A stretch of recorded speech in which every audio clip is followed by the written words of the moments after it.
Good morning. Have a fantastic Tuesday. May the favor of the Lord be with you to help you in every regard. May you get to know him more and more. May you experience his love more and more. And may you demonstrate his love to others more and more. And may that evolve into peace, demonstrating that you are a peacemaker in the earth. Let us go over to 1 Samuel chapter 18, and we're going to look at verses 10 and 11. The very next day, a tormenting spirit from God overwhelmed Saul, and he began to rave in his house like a madman. But David was playing the harp as he did each day.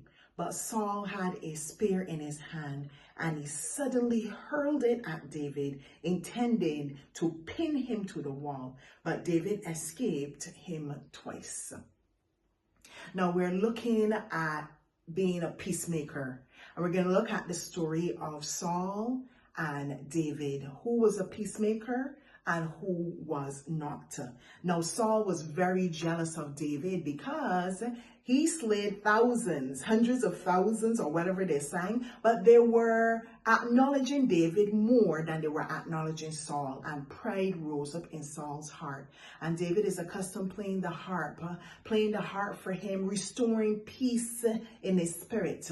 Now this first thing tells us that music influences our emotions, our mind, our spirit, based on what you listen to. So if you want to invoke peace in your life, play music that is peaceful. Play music that carries the gospel message of the Prince of Peace, in order to calm your spirit when you get upset, in order to keep you in that frame of mind of peace. Music is very powerful. And as David was playing, the contrast happened. Saul threw a spear at him, to pin him to the wall. Violence pursued David even though he was playing in peace.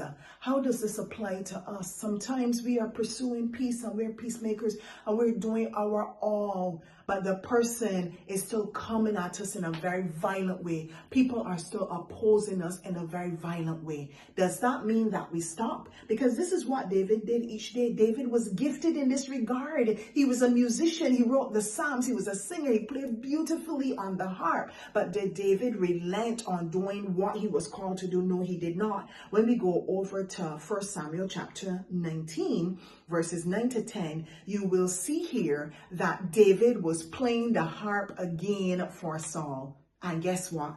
Saul threw a javelin at him, attacking him again, even though David was invoking peace. Now David went back and he played again. There was no unforgiveness in his heart. He was not fearful. Clearly, he went back and he did what he was supposed to do, not holding it against Saul at all, but instead he did what he was supposed to do. And Saul, unfortunately, responded to him in the same way. David was a peacekeeper, a peacemaker. He was making peace, playing that music for his king while his king was attacking him. This is the lesson that we can learn. Do not allow the offense of people to stop us from using our gifts and using the opportunities that God has given to us to serve. Do not let it stop us at all. Trust God to protect us in the midst of wherever he sends us and whatever he is calling us to do. God bless you. Have a good day.